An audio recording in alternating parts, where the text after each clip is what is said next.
Vivemos um momento em que os clientes passam por diversos pontos de contato com uma empresa ou produto antes mesmo de realizarem uma compra, seja através das mídias sociais, anúncios tradicionais, e-mail marketing, enfim.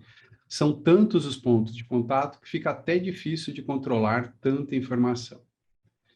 E o que fazer, por exemplo, com aquele cliente que vai de um primeiro contato virtual para uma loja física? Qual vendedor deve ser o responsável por esse cliente omnichannel?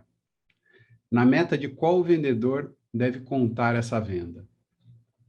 Para isso, existem ferramentas de CRM, como o Marketing Cloud e Marketing Automation, que ajudam as empresas a organizarem os dados para então orquestrar esse diálogo com o cliente de forma bastante efetiva e sem ruídos. Tudo isso, é claro, associado a uma cultura de marketing de relacionamento. Estamos de volta para mais um Debate no Café. Eu sou o Márcio Oliveira. E eu sou o Thiago Pierosi e a nossa convidada de hoje é a Graziele Sbardelotto. Isso, e nesse episódio, então, a gente vai discutir um pouquinho com a Grazi como inserir corretamente vendedores, como olhar para um vendedor e inseri-lo em planos, em estratégias de CRM, de todas as formas, incluindo tecnologia, incluindo a parte mais tática, mas como, de fato, as empresas devem entender que o vendedor é importante para a sua estratégia de CRM. Então, tomamos um café?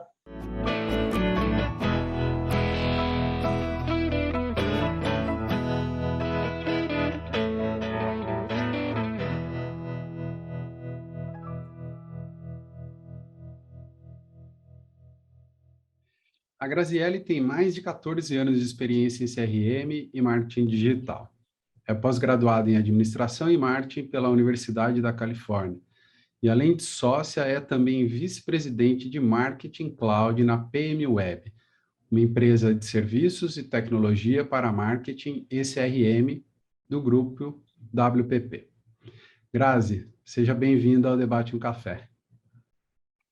Obrigada, Thiago. Obrigada, Márcio. Acho que essa é uma oportunidade aí muito legal de contar um pouquinho o que a gente está fazendo na PM Web, né? Eu já estou na PM Web há 7 anos e meio, então eu já passei por vários clientes, vários desafios aí e todas essas mudanças de mercado, principalmente aí nos últimos 2 anos que aconteceram. Acho que a gente tem bastante para contar e compartilhar. Vamos tomar esse café, então, e compartilhar um pouquinho do que a gente anda fazendo. Tá bom.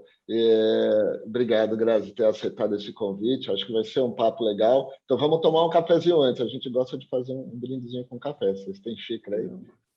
Eu vou brindar o meu aqui também. Olha só, o café mesmo da xícara. Legal. Gente, bom café para vocês aí. Para todos. Vamos lá, então. Mas, Grazi, antes da gente entrar nessa parte de estratégia, de CRM, essa coisa que o povo todo quer saber aqui e tal, vamos falar de uma coisa mais legal, que é que você está na Grécia. Conta para a gente um pouquinho. Antes disso, me fala um pouquinho dessa sua trajetória que a gente ficou bem... ficamos felizes de ver vocês, jovem, inserida nesse mundo, já com destaque, com grande destaque, numa agência grande, reconhecida. Conta um pouquinho dessa sua trajetória, conta um pouco mais em detalhe, como que foi isso, como que você chegou onde você está, que é super legal, em tecnologia ainda, que é esse ambiente meio cheio de homem ainda, mas você está aí nesse mundo, é muito legal isso. E está na Grécia, está trabalhando da Grécia, que delícia. Fala para a gente aí, como que tem sido essa experiência? Vamos lá, então. Bom, na minha trajetória assim, profissional, na verdade, eu nunca tinha pensado em trabalhar com tecnologia. Quando eu entrei na faculdade, eu fiz relações públicas, fiz comunicação social, né, relações públicas, e queria trabalhar com eventos, na verdade. Quando eu entrei na faculdade, era esse o meu objetivo. E logo que eu entrei, muito em seguida, assim, a minha família tinha uma concessionária de veículos e, naquele momento, começou essa história de CRM muito forte vindo das montadoras, né? Então, as montadoras querendo que as concessionárias começassem a criar suas estruturas de CRM para se comunicar melhor com os clientes, porque também em carros, né, é um ciclo longo de compra, né, não é algo que a gente compra todos os dias, então a gente precisa, de fato, manter esse relacionamento com o cliente. E era, né, naquela época, CRM, né, Customer Relationship Management, eu fazia relações públicas, minha família chegou, Grazi, acho que pode ter um pouco a ver com a tua formação. Não quer dar uma estudada nisso, de repente nos ajudar a começar? Falei, bom, deixa eu entender o que é, né? E eu me apaixonei. Naquela época, né, isso faz bastante tempo, né, faz 14 anos, como o Thiago contou aí da minha trajetória, não tinha muito onde estudar, isso não era ensinado em faculdade ainda, né? CRM não era algo ensinado em faculdade. Eu falo, para quem é mais antigo, era Peppers and Rogers e esses fundamentos né? aí, né? Do one-to-one, né? E tudo mais. Então, comecei a estudar e comecei a fazer muito benchmark em outras empresas que já tinham essas estruturas mais bem organizadas, assim. E eu fiquei lá mais de 3 anos, depois eu saí, tive uma breve passada por uma agência como atendimento, não gostei muito, não foi muito meu perfil, e entrei num outro grupo de concessionárias, é um grupo ainda maior, então eu trabalhava com basicamente todas as montadoras, eram mais de 40 concessionárias, e também fiz a implantação de uma célula, né, de CRM, toda a estrutura e cultura de CRM também para eles. Fiquei lá mais ou menos 1 ano, e aí pensei que já tinha me formado na faculdade e tudo mais, e estava no momento que eu queria fazer algo fora, queria estudar um tempo fora, e resolvi ir para a UCLA, né, para a Universidade da Califórnia de Los Angeles, para fazer um pós-graduação. E lá eu fiquei 1 ano e meio, fiz esse pós em Business e Marketing, que era a parte que eu sentia que faltava da minha formação para trabalhar com o que eu, né, continuo trabalhando até hoje. E quando eu voltei para o Brasil, né, 1 ano e meio depois, uma amiga minha, que tinha se formado comigo na faculdade, inclusive, sempre me falava muito da PMWeb, né? A PMWeb, para quem não sabe, tem quase 25 anos de mercado já, então, se eu achava que eu já trabalhava com CRM há muito tempo, a PMWeb já trabalhava muito mais, inclusive, e ela sempre falou muito que, bom, de CRM eu precisava trabalhar na PMWeb. E entrei na PMWeb no mesmo ano que, na verdade, um pouquinho antes, a Responses, que até então era uma empresa independente do Vale do Silício, tinha adquirido parte da PMWeb, e um pouquinho antes ainda a Oracle adquiriu a Responses, ou seja, a Oracle se tornou sócia da PMWeb. E tudo que eu sempre li, né, sobre automação de marketing, CRM, sempre tinha muita coisa de Oracle, de Salesforce, então eu tinha muito interesse por essas empresas de tecnologia já. E entrei, então, em 2014 na PMWeb, no time de Strategic Services na época, e fui crescendo e criando, né, também ajudando a desenvolver toda a nossa carteira de clientes e desenvolver serviços que antes a gente não tinha. Então, a gente, com certeza, desenvolveu muitas coisas aí ao longo desses 7 anos e meio e continuamos desenvolvendo. Então, no último ano, a gente agora fez também um spin-off de parte da nossa operação. Hoje nós somos, né, 3 business units dentro da PMWeb. A Business Unit Marketing Cloud Services, que é a que eu toco hoje, que ela foi fundada pelo Guilherme, e o Guilherme hoje ele fez um spin-off, que a gente fala, e ele está cuidando da parte de serviços. Então, os serviços, desculpa, da parte de produtos. E os produtos, esses que a gente tem, que são produtos próprios PMWeb, eles complementam a nossa oferta de serviços que eu toco hoje. Então, a gente trabalha bastante junto, os clientes, muitos deles são os mesmos, mas esses produtos, eles estão com um foco que, agora, principalmente durante esses últimos anos de pandemia, foi um foco muito importante, que foi, né, colocar cada vez mais os dados na mão do vendedor. Dito isso tudo, né, mais ou menos aí que a gente está em PMWeb, serviços, então, dados, estratégia, BI, BA, entregabilidade, operação de campanhas, tudo isso, parte de produtos, então, com foco de análise omnichannel e colocar o dado na mão do vendedor. Mas os últimos quase 2 anos aí a gente estava tá todo mundo, né, de casa, então a gente não está com os escritórios abertos ainda. E eu resolvi fazer um pouco de um sonho antigo aí que eu tinha, que era morar mais um tempinho fora. Mas eu aproveitei esse momento de pandemia e acabei decidindo vir passar um tempo na Europa, então estou ficando em alguns lugares diferentes e trabalhando remoto, e fico muito feliz, aí faz quase 3 meses que eu estou fazendo isso, e estou bem feliz que está dando super certo para conciliar as duas coisas. Legal. E esse nomadismo digital, se é que a gente pode chamar assim, como é que ele funciona? Como horário, conexão, estar junto com o time? Conta para a gente um pouco disso também, Grazi. Eu fiquei bastante curioso também. Então, beleza.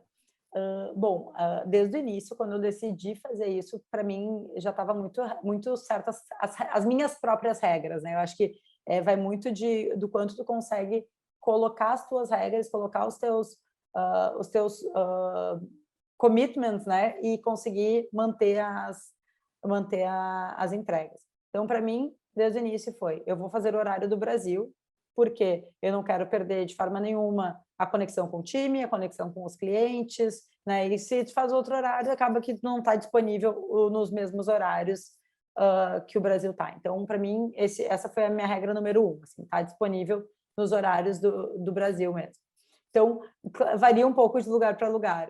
Eu tive em Londres, eram 4 horas a mais aqui. Aí depois, na Espanha eram 5, agora na Grécia são 6. Então, aqui eu tenho começado a trabalhar às 3 da tarde e vou até a 1 da manhã, mais ou menos. Então, mas eu acho que super funciona, né? A minha visão eu sou uma pessoa que eu gosto muito de estar fazendo outras coisas também, então, como eu consigo ter uma manhã que, para mim, ela é produtiva na minha vida pessoal, eu consigo ou ir no museu, ou ir para a praia, ou fazer algo que eu esteja fazendo por mim, pessoal mesmo, eu acabo, parece que até produzindo mais no trabalho, porque eu consigo ter esse balanço, assim, acho que tu acaba tendo um prêmio por trabalhar, então tu tem essa possibilidade de estar aproveitando mais também. Muito bom. Eu tenho visto vários casos assim, né, de pessoas que estão aproveitando a pandemia para fazer, né, se dar esse luxo, quando é possível, né, nem todo mundo, mas acho que a pandemia quebrou alguns paradigmas de trabalho aí à distância. E eu tenho visto vários casos, pessoas, vi uma moça no Egito, vi outra em Israel, tenho outro amigo na Espanha fazendo a mesma coisa. Assim. Você tem uma dica para dar para alguém que quer arriscar fazer isso? Eu acho que assim, o principal é esse comprometimento com os horários e com as entregas, então acho que isso não tem nem dúvida. Eu sempre procuro, quando eu vou mudar de um lugar para outro, tentar chegar ou bem cedo ou fazer essa mudança no final de semana, que eu consiga testar a internet, que eu saiba que eu vou ter uma boa conexão no outro dia, né? Assim, claro, sem procurar lugar que tu vai ter um ambiente que tu vai conseguir ficar só tu trabalhando, né? Sem ter outras interrupções. Então, tem essas questões mais, eu acho que de ambiente de trabalho, para que tu consiga, de fato, se concentrar, né? Mas eu estou gostando muito de estar em lugares de praia, já que o horário ele é meio contrário, a gente não tem, né, à noite, mas tem amanhã, então eu acho que lugares que tu tem amanhã, lugares que tu consegue aproveitar bem o dia, também é bem gostoso. Tá bom, muito bom. Estou com vontade de fazer isso também, só que eu tenho que levar a família toda junto. Recomendo. E Grazi, o Márcio já comentou, mas eu também queria falar um pouco mais sobre esse tema de mulher em TI e mulher numa posição de vice-presidência igual você está. Se você também puder contar um pouco dessa trajetória, porque com certeza a gente sabe que, bom, diversidade a gente já falou, nosso primeiro episódio aqui no Debate no Café foi diversidade e inclusão, perfis plurais. Então, a gente sabe né, de toda a dificuldade da gente romper alguns estereótipos, vamos chamar assim. Então, se você puder compartilhar também um pouco dessa experiência, acho que o pessoal vai gostar de ouvir. Perfeito. Bom, eu acho que essa questão de mulher em tecnologia, num cargo alto, né? Acho que tem vários viés para olhar para isso. Assim, acho que tem desde a questão da formação, né, de educação, de criação mesmo.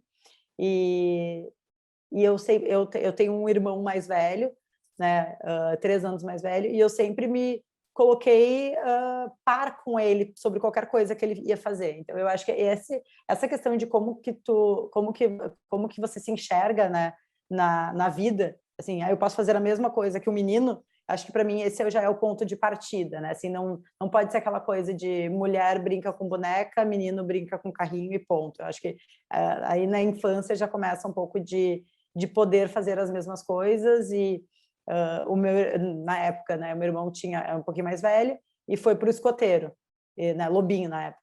Eu falei, bom, eu quero ir também. Nem tinha nem idade para entrar ainda. Mas eu briguei que eu queria entrar e entrei e fiz bonitinho como eu gostaria. Então, assim, eu acho que essas coisas de conseguir encontrar o nosso espaço desde muito novo, eu acho que é essencial.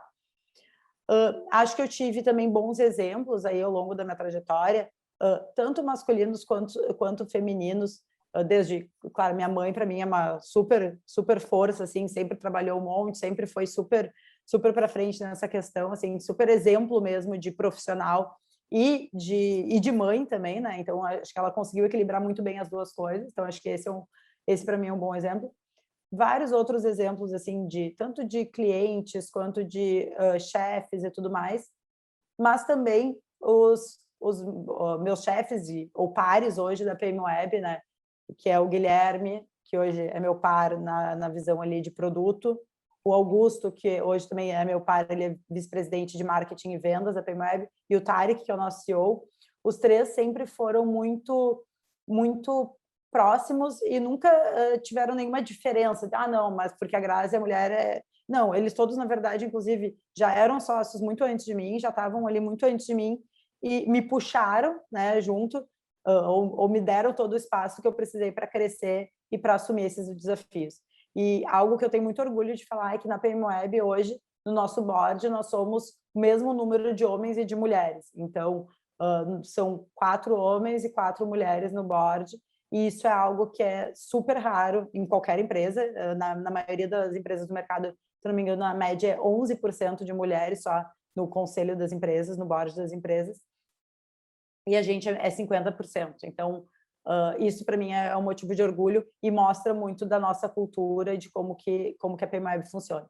E falando bastante sobre inclusão também em outros aspectos, né? Acho que essa questão de gênero, ela é super importante, né? De ter mais mulheres, mas assim, a PM Web, ela é conhecida por ser uma empresa muito aberta. Então, normalmente nos rankings de Great Place to Work e tudo mais, a gente sempre acaba aparecendo como, eu posso ser eu mesmo no meu local de trabalho.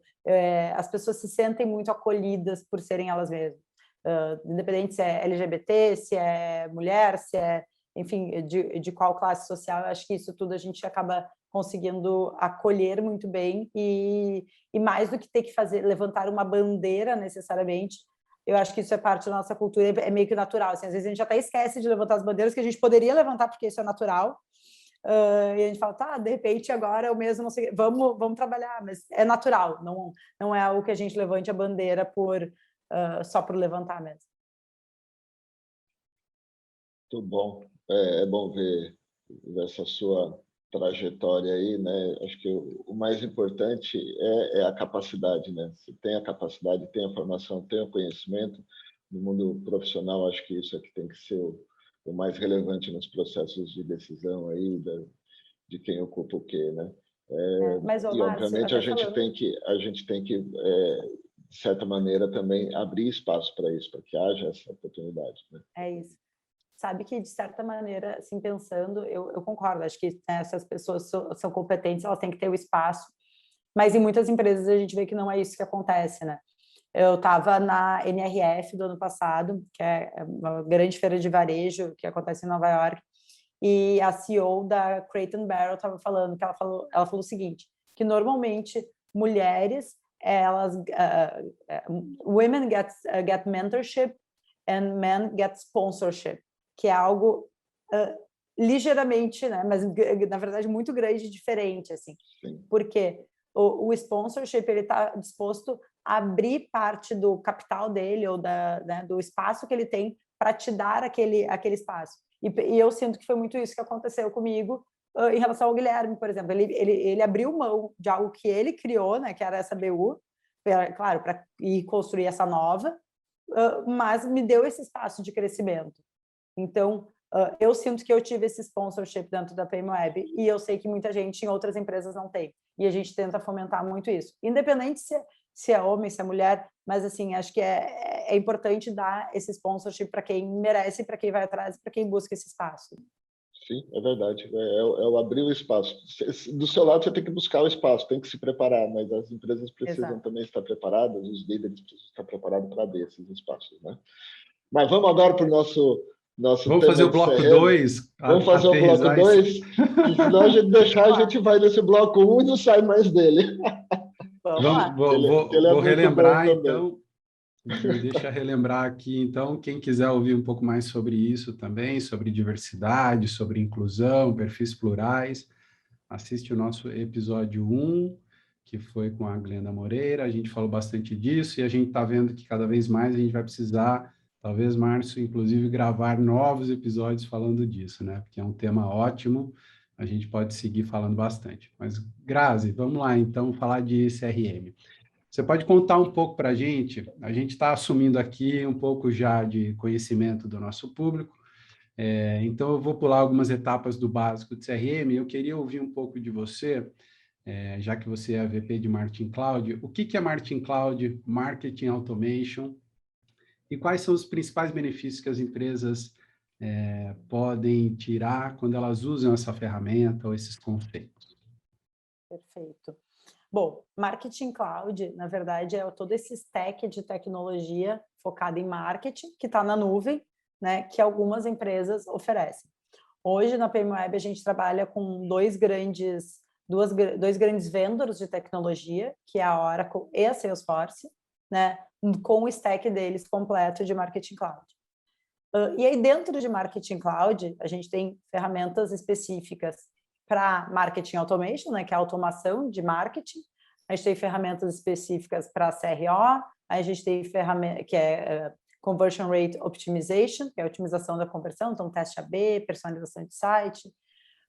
Temos ferramentas como CDPs, DMPs. Então, eu falo que é uma sopa de letrinhas, né? Porque tem várias coisas a serem feitas aí.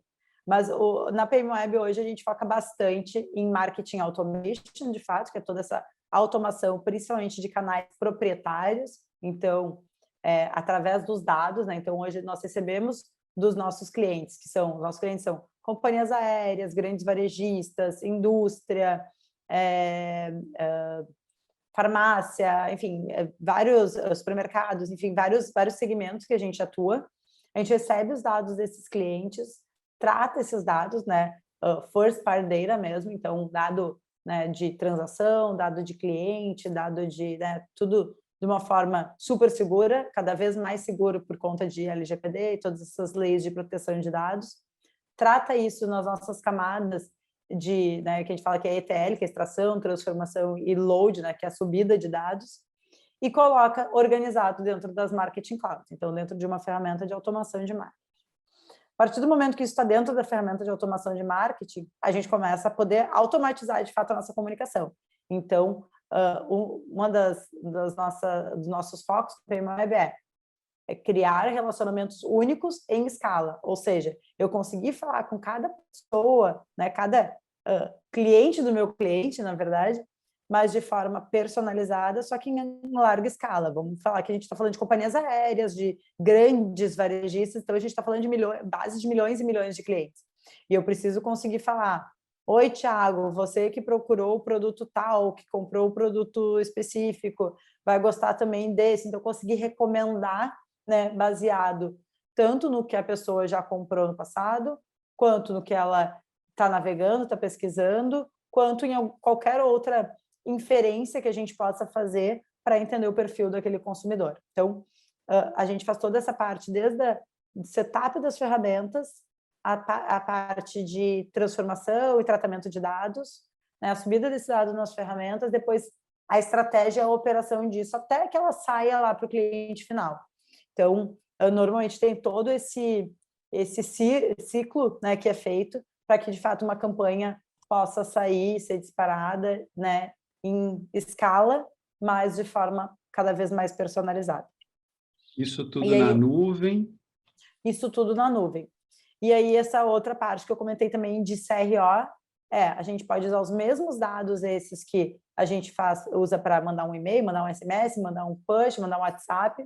A gente pode usar esses dados também para personalizar o site e para fazer alguns testes no site. Então, desde testes super simples, como o que vende mais, o botão verde ou o botão vermelho, né? Que é um clássico aí do UX, UI.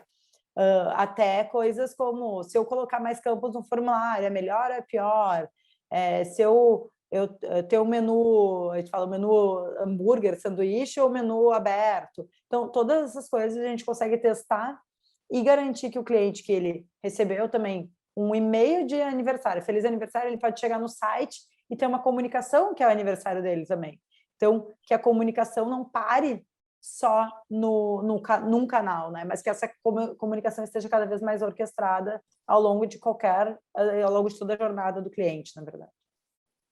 E nessas inferências que você comenta, vocês já usam inteligência artificial, machine learning, entra isso também? Sim. A gente utiliza, a gente tem uma série de parceiros que a gente utiliza e alguns algoritmos que a gente criou dentro de casa para conseguir fazer essas projeções, né, essas recomendações também para os nossos clientes. Então, sim, já é utilizado bastante. E tudo isso precisa ser testado. Assim, para um mercado vai funcionar de uma forma, para outro mercado vai funcionar de outra. A gente é muito a favor de testar, desde a recomendação até a mensagem, até o layout e tudo mais.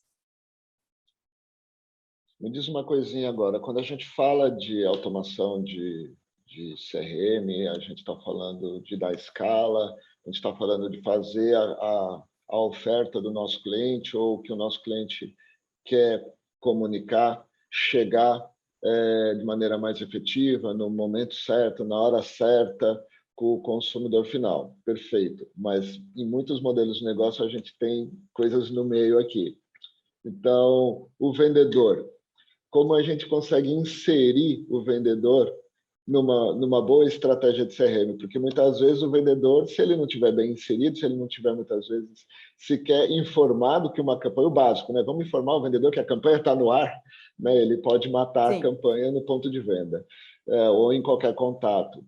Então, como que a gente, nesse ecossistema todo, não só de tecnologia, mas do pensamento mais estratégico também, como que você enxerga a melhor forma de colocar aí o vendedor nessa brincadeira? Lembrando que em alguns negócios o vendedor acaba sendo o principal canal de comunicação, na verdade, não é nem um e-mail, o vendedor é o principal canal de comunicação com o cliente. Como que você insere, como que você olha esse vendedor nesse ecossistema?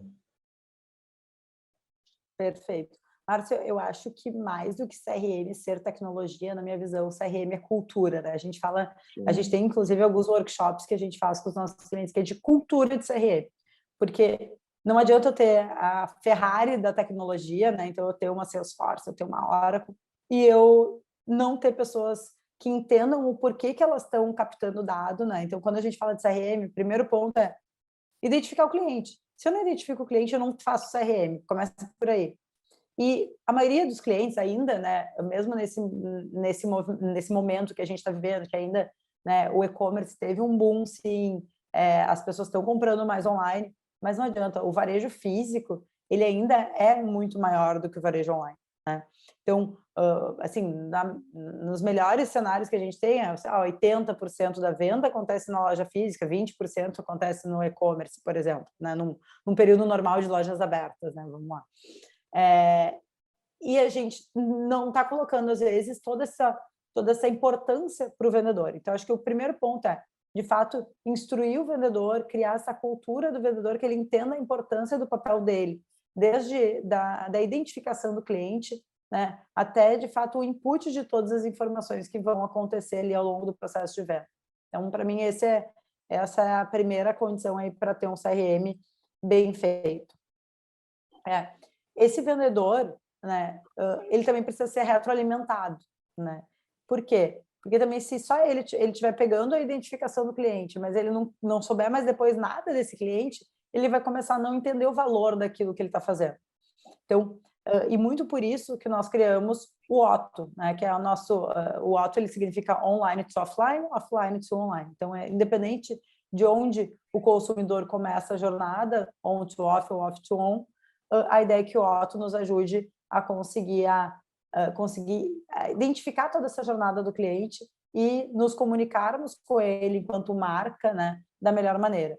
Então, o OTO, ele é um aplicativo, na verdade, que a gente coloca todos os dados, né, na mão do vendedor, então, todos os dados que ele necessita para que se comunique com o cliente, e a gente consegue criar as mesmas campanhas que a gente cria em marketing automation, né? Falo dessas plataformas que nós trabalhamos, que é a Oracle e Salesforce, a gente consegue criar também para o OTO, para que o vendedor seja o canal de comunicação. Então, claro que através de templates, através de campanhas criadas pelo marketing, mas que ele comece a conversa, aquela conversa tenha um tom ainda mais 1 a 1, né? Mas também em escala, porque a gente divide entre os vendedores baseado em vendedor de preferência, baseado em loja de preferência, baseado em cliente se é VIP, se não é VIP. Então, tem uma série de divisões dessa base, de como que a gente entrega essa base para os vendedores já da forma mais mastigada, digamos, possível, para que ele saiba exatamente em qual cliente atuar, que está num momento, né, num ciclo de vida ali que está mais propício para uma compra ou mais propício para uma ação de relacionamento, pode ser um aniversário, que nem é necessariamente um momento que a gente quer que ele compre, mas a gente quer que ele lembre que a marca lembrou dele, né, que ele saiba que a marca lembrou dele, então que a gente consiga fazer toda essa jornada. Então, colocando, de fato, o vendedor também como um canal e protagonista nessa relação com o cliente. Já que você falou uma coisa importante, né? No começo você falou que CRM, ou vamos falar de relacionamento, ele é cultura também, né? Então, a empresa precisa entender que ela faz relacionamento em tudo. Eu costumo falar, é título até de um livro que eu escrevi e do blog que eu tenho na Exame, que é o relacionamento começa antes do marketing. Defendo muito que o relacionamento começa já no RH da empresa, na hora da contratação, que é trazer a cultura. A empresa tem que ter relacionamento na sua cultura. A partir daí, a pessoa entende que ela faz relacionamento, o vendedor, por exemplo, né? Fica mais fácil você aplicar técnicas, você dar treinamento, você trazer ferramental, porque ele entende o valor do que ele está fazendo. Então, de fato, assim, começa na cultura, né? Começa mostrando para o vendedor que ele não é só um vendedor, mas que o atendente não é só um atendente, que a pessoa que está lá no estoque não é só cuidando do estoque, está para servir o cliente, né? Legal, mas é bom, interessante também ter o ferramental. Se ele não vê valor, não adianta ficar só no discurso, cultura, mas tá, e aí? Que a empresa, como que tangibiliza isso, né? Então, ele tem que entender como isso é tangibilizado. Que os bons vendedores do passado eram aqueles que tinham basicamente um CRM no seu caderno, né? Exato. Então, a gente hoje está implementando, né, o OTO em várias marcas. Então, e uma das marcas que a gente implementou recentemente foi a Van. E tem um vídeo, depois até posso passar para vocês, é um vídeo de um dos vendedores deles lá, que é super antigo, que é um dos que mais vende, que tem o registro de todos os clientes dele no caderno. E agora ele vai começar a usar o OTO. Então, assim, é uma evolução, óbvio, né? Muito mais fácil através do aplicativo, mas no passado, o que falava que era CRM, né? Era caderneta de registro de compras, né? nas histórias assim que contava. Porque é isso, nada mais é do que você saber quem é o seu cliente, o que ele compra, quando ele compra, se ele compra para ele ou para mais alguém, e conseguir ofertar mais coisas em cima disso, criando um relacionamento único. Grazi, vou pegar esse gancho, então, porque eu fiquei aqui pensando, né? O vendedor é quem conhece o cliente na loja física, né? Quando você falar 80%, 80-20%, só 20% numa loja virtual, isso já é um case de sucesso. Aquele vendedor que está na ponta e conhece, conversa com o cliente, ele tem muito conhecimento. Hoje, ele pode ter uma caderneta ou não, né? Muitos, talvez numa grande rede, não sei se vão ter. Talvez esse exemplo, né, na Avan, ele vai ter ali alguma coisa anotada. Qual é a facilidade desse vendedor hoje?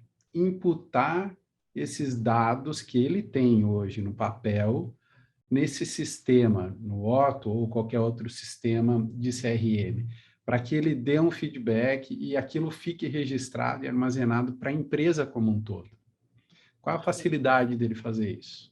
Hoje ele consegue fazer isso já, mas depende muito de marca para marca sobre como quer lidar com o input de dados.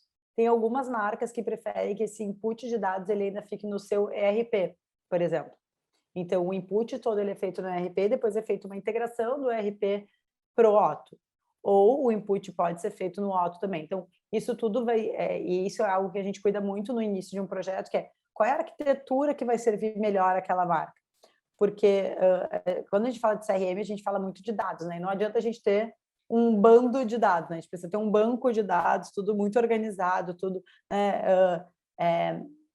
principalmente, assim, os dados telefone. Não dá para cada um colocar de uma forma, tem que colocar, né, com o código do país, tem que colocar com o código da cidade, então tem que colocar com o 9 na frente, senão esse monte de dados que a gente tem, se cada um colocar de uma forma, ele não vai servir para nada. Então, isso também é um pouco de cultura e é um pouco de tecnologia, porque é o como que eu vou querer fazer isso, como que funciona melhor para a minha marca, né, e pode ser, sim, input direto no Otto, mas muitos preferem fazer o input, né, que a origem do dado seja sempre o ERP, porque o ERP normalmente é da onde sai nota fiscal e tudo mais, então acaba sendo mais centralizado e mais garantido que todo mundo vai colocar lá. Porque senão no Otto, o que vai acontecer às vezes é um coloca, o outro não coloca, e aí daqui a pouco a gente não tem informação tão redonda. Mas pode ser feito nos dois. E em que nível de granularidade que a gente, né, se eu pudesse falar assim, a gente consegue, nessa cultura bem implementada de CRM, qual é o nível de granularidade de informação? Por exemplo, esse cliente entrou na loja e falou, eu odeio amarelo, eu não gosto de amarelo, né? Eu entendo, telefone, ok, vamos anotar assim, DDD, tal, 9 números, se for celular, fixo. Agora, a gente consegue chegar nesse nível? Eu não gosto de amarelo, eu vou lá e anoto, o cliente não gosta de amarelo, nunca ofereça um anúncio digital para ele, por exemplo, amarelo. Conseguiria, não sei se esse label exato a gente tem hoje, mas tem uma parte onde a gente consegue colocar observações, né, de uma forma mais qualitativa, então isso é possível. Mas o que a gente tem hoje muito, e a gente trabalha muito com isso, é pegadas que o cliente nos deixa. Então, eu tenho todo o registro de SKUs que ele já comprou. Eu consigo ver que ele nunca comprou nada amarelo. Então, se ele sempre compra preto, por que eu vou oferecer estampado para ele, né? Então, eu acho que aí já talvez seja mais valioso do que esperar que ele te diga, porque nem sempre o que a gente fala é o que a gente de fato quer. Às vezes o que a gente fala, né? Tem vários estudos que mostram isso, é como a gente gostaria de ser visto, não necessariamente é como a gente é de fato e como a gente sente de fato. Então, para a gente, as pegadas que ele deixa, tanto de transação quanto de web behavior, né, que é esse comportamento do site dele, então que ele abandonou um produto, que ele navegou num produto, a gente entende que isso é muito mais rico, às vezes, do que o que ele exatamente está falando. Mas ambos os tipos de informações são possíveis de guardar e de depois analisar e trabalhar em cima. Então, é viável. Assim.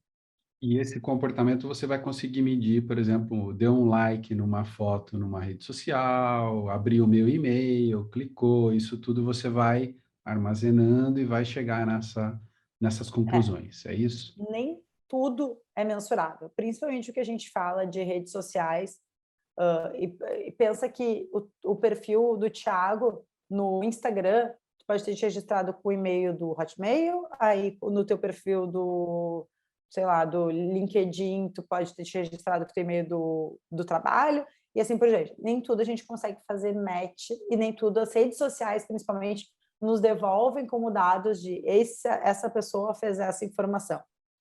O que acontece nos canais, por isso que os canais proprietários eles são tão importantes, o que acontece nos canais proprietários, como e-mail, SMS, push, WhatsApp, que são canais que a gente fala diretamente com o cliente, sem intermédio de uma mídia, né, um canal direto, é mais fácil de mensurar e é mais fácil de colher feedback. O que acontece através das mídias, algumas coisas a gente consegue mensurar, basicamente tudo a gente consegue mensurar, mas nem tudo a gente vai ter o PII, que é a identificação pessoal de cada indivíduo. Então, Algumas coisas a gente consegue sim, por exemplo, uma parte do Otto, que é o Otto Analytics, a gente pega pessoas que entraram no site através de qualquer canal e converteram na loja física. Mas a gente tem uma tecnologia por trás que é o Double Match, que é para conseguir cruzar, por exemplo, pessoas que entraram pelo Facebook e depois compraram na loja física. Mas em algum momento ele vai ter que deixar alguma pegada que eu consiga, de fato, fazer esse cruzamento. Só saber que ele é um indivíduo do Facebook sem eu ter um e-mail, sem eu ter o CPF, sem eu ter nada desse cliente, daí fica impossível.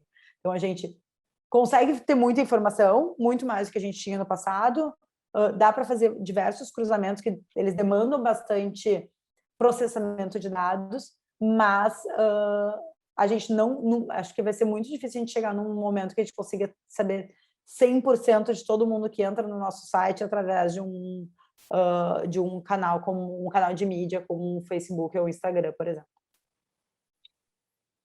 A segmentação, hoje em dia, ela vem mudando bastante, né? Na verdade, a gente costuma falar que na hora de se fazer a segmentação, a gente precisa trazer um pouco de coração na análise dos dados e não só o racional, né?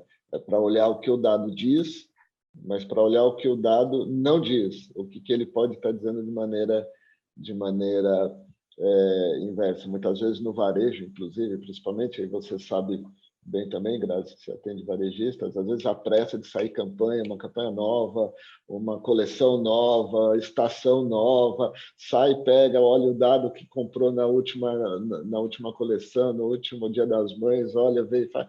Mas às vezes olhar o que ele quer dizer ou o que ele não está dizendo. Ele sempre comprou a blusa preta, né? Então não vou oferecer estampada, mas é começar a entender assim, será que não? Ou será que por qual motivo? Será que em que momento foi? O que acontecia?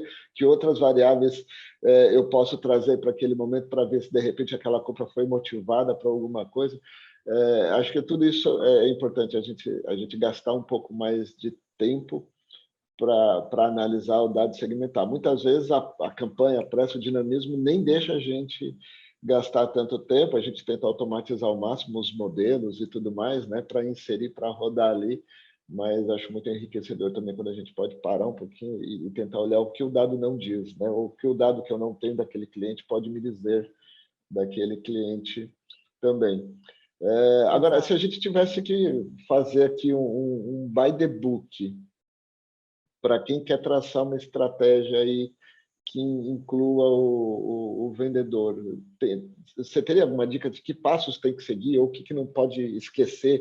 Faz isso, faz isso, faz isso, faz isso, ou uma sequência, ou dicas. Se pudesse compilar, assim, olha, empresa, você quer fazer, o que você não pode deixar de fazer para, de fato, incluir de verdade o vendedor ou os intermediários entre você, empresa, e o seu cliente? Perfeito. Bom, eu acho que um pouco é o que a gente já falou ali de identificação, então acho que o número 1 independente do tamanho da empresa, começa a identificar o cliente, né? Porque começa a coletar o dado, começa a pegar o e-mail, começa a pegar o telefone, começa a pegar o nome dele. Acho que esse né, o step 1 para todo mundo que for começar a querer pensar em CRM. Então, ter o dado. Número 2, eu acho que ter uma boa tecnologia ajuda muito, né? Assim, tudo bem se você é uma empresa super pequena, uma lojinha de bairro e consegue saber cada cliente, porque o cliente passou na frente da loja, talvez não precise tanto, mas assim, com um mínimo tamanho, já ter alguma tecnologia que consiga organizar esses dados, consiga gerar campanhas automáticas, consiga, né, se comunicar com esses clientes, né, de maneira 1 a 1 em escala, é super importante. Eu sempre falo assim, muito para mim, o ótimo é inimigo do bom. Tem muita empresa que quer fazer o CRM perfeito e que legal, mas a gente precisa começar de algum lugar. Então, assim, mesmo que a gente não vai conseguir automatizar todas as regras no primeiro momento, mesmo que a gente não vai conseguir ter todos os dados, mesmo que a gente não vai conseguir fazer as segmentações mais complexas e megalomaníacas da vida, começa com alguma coisa, começa, né, identificando o cliente, fazendo o mínimo de segmentação, até o momento que a gente até fala que assim, talvez a segmentação ela venha antes de começar a personalização, né? Segmentação é algo, ok, eu faço alguns critérios e consigo segmentar. A personalização eu conseguir mandar o mesmo e-mail, ou o mesmo SMS, ou o mesmo push para todo mundo, mas que tenha conteúdos específicos para cada um dos meus clientes, né? Então, eu não preciso, talvez, fazer 20 e-mails diferentes naquele mesmo dia para 20 bases segmentadas. Uma que é homem, outra que é mulher, outra que mora em São Paulo, outra que mora em Porto Alegre. Não, talvez eu possa mandar um mesmo e-mail, mas o cara de Porto Alegre, se está frio, ele vai receber casaco, o cara da Bahia, se está quente, ele vai receber bermuda, por exemplo. Então, eu acho que é aí. Então, identificação, boa tecnologia, não esperar para ter tudo perfeito para começar a fazer. Eu acho que esse talvez não seja nem um checklist, mas é algo que eu vejo que muita gente acaba esperando. E ter muito, muito bem definidos os KPIs que são importantes para o negócio e medir aquilo ali desde o início. Então, não adianta a gente começar a fazer e não saber se aquilo ali está me dando ROI, se aquilo ali está sendo relevante para o meu relacionamento com o meu cliente a longo prazo. Então, medir churn dos clientes, medir engajamento, medir, obviamente, venda incremental. É fundamental para saber se a estratégia de CRM está dando certo. Legal, obrigado, Grazi. E aí a gente acho que pode incluir aí também comunicar o vendedor, né? Completamente. E quando eu falo de identificar, de medir, de se comunicar com o cliente um a um, na minha visão, isso já está o vendedor ao longo de toda a jornada. Ele é um papel fundamental na identificação, ele é um papel fundamental para comunicar com o cliente e ele precisa receber todo o feedback da mensuração daquilo que ele está fazendo. Eu vou fugir um pouco da nossa pauta e vou fazer uma pergunta que Grazi fica à vontade para responder, mas eu fiquei muito curioso, né? Logo no comecinho lá eu falei disso no começo do episódio, mas como fica hoje uma meta de um vendedor que, né, foi atendido ali no canal virtual e aquela pessoa que atendeu é um vendedor, mas fechou a venda no físico ou vice-versa? Você tem algum exemplo para a gente disso daí? Sim, na verdade, hoje várias marcas já estão trabalhando muito com isso, principalmente trabalhando com o código do vendedor, né, para o ponto de venda, do vendedor de ponto de venda físico para que seja utilizado no online. Essa é uma maneira que eu acho que ela é a mais simples de conseguir medir o sucesso daquele vendedor. Então, ele tem um código, ele foi na loja, experimentou, gostou, não gostou, falou que vai pensar, vai para casa, ele está com o código, né, o cliente está com o código daquele vendedor. Se ele entrar no site para comprar, ele normalmente tem algum benefício, como frete grátis ou algum percentual de desconto, e aquela venda acaba sendo atribuída ao vendedor. Então, essa é a maneira que eu vejo assim, que ela é mais simples, mas ela é bem, bem, bem efetiva mesmo. Perfeito. A gente está se aproximando do final, né, Márcio? Infelizmente, porque o papo está muito bom. Não sei se, Márcio, você quer fazer mais alguma pergunta, ou Grazi, você quer fazer mais alguma colocação? Tem alguma coisa eu acho que é legal. Grazi? Faz o fechamento. Desculpa, Márcio, você pode falar. Faz o fechamento para a gente. Faço, mas antes de fazer o fechamento, eu acho que uma questão assim, que eu acho que vale a pena a gente falar um pouco esse mercado de CRM, de MarTech, de automação de marketing cloud, ele é um mercado que ele está crescendo muito nos últimos anos, né? A PMWeb mesmo está crescendo esse ano cerca de 50%. Então, assim, e uma empresa de 25 anos crescer, né, em meio aí à pandemia e tudo mais, 50% para a gente é um motivo de muito orgulho e a gente também precisa de gente boa e gente qualificada. Então, eu queria, antes de fazer o fechamento, falar que a gente está com um monte de vagas abertas, então, se alguém tiver interesse de se candidatar, dá uma olhada no site da PMWeb, a gente tem um grupo que tem todas as vagas e pode se inscrever lá, porque tem bastante vaga legal, muita gente crescendo com a gente que está aí há 7, 10 anos com a gente crescendo bastante e tem espaço para muito mais gente crescer também. De fechamento, acho que o papo foi muito bom, adorei falar com vocês, acho que a gente falou de assuntos que para mim são realmente importantes, como, né, mulher na tecnologia, sobre mulher na tecnologia, mulher no mercado de trabalho. Eu tenho um podcast que eu acho muito bom, que eu gostaria de indicar, que é o da Jogo de Damas, que é muito, muito bom, recomendo. Acho que a gente falou também sobre esse papel do vendedor aí na jornada do cliente, que também é fundamental. Acompanhem o nosso Instagram, o Instagram do Otto. O Otto, ele tem vida própria também, então ele já tem seu Instagram próprio e se comunica muito mais ele também direto com o vendedor. Ele tem um perfil um pouco diferente. Mas muito obrigada, Márcio e Thiago, foi um prazer falar com vocês e ficamos à disposição aí para trocar mais figurinhas em breve. Muito bom. Obrigado. A gente vai deixar os links depois, tem no nosso site, aproveitando para quem chegou até aqui e assistiu ou nos ouviu até agora, por favor, compartilhe o conteúdo com outras pessoas, se você achou que é interessante. Inscreva-se nas nossas redes sociais, a gente está no Instagram, no LinkedIn, no Twitter e nas principais plataformas de podcast. E, claro, no nosso site você tem acesso um pouco mais da biografia da Grazi, de outros participantes aqui. A Grazi comentou de Martech. O nosso episódio 4, a gente falou sobre Martech. Então, também, se você quiser assistir, fuça, ou, né, se quiser ouvir, fuça nos canais aí, você vai encontrar mais sobre Martech. Grazi, muito obrigado pela sua participação. Parabéns pela tua carreira e muito mais sucesso para você. Gente, se vocês estão no YouTube também, aproveita, curte aí, acompanha aqui no YouTube. Não esquece de mandar o currículo lá na PNL, se cadastrar. Não importa, a experiência da Grazi mostra que você não precisa ser de tecnologia. Para ir trabalhar com tecnologia, óbvio que você vai aprender, tem que buscar conhecimento, mas abra sua mente, expanda um pouco, você pode ter grandes oportunidades, tem que gostar.